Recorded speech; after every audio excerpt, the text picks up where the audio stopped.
पत्रकारितेला कलंकित करणारा एक पत्रकार मटक्याची धंद्यासाठी पोलिसांकडून परवानगी मागतोय।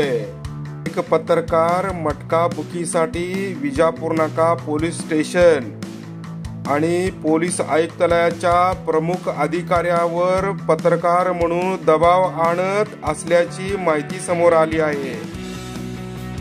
विजापूर नाका पोलीस ठाण्याच्या हद्दीत मटका बुकीसाठी परवानगी पोलीस ठाणेकडून द्या अशी दबाव पोलिसांवर आणत असल्याची आसरा चौक परिसरात चर्चा सुरू आहे।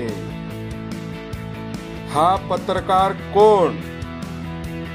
हा पत्रकार सर्व दैनिकात फिरून फिरून एका लोकप्रिय दैनिकात सध्या नोकरी करतोय। पहा पुढील भागात काय काय कारनामे या पत्रकारांनी केलेली आहे।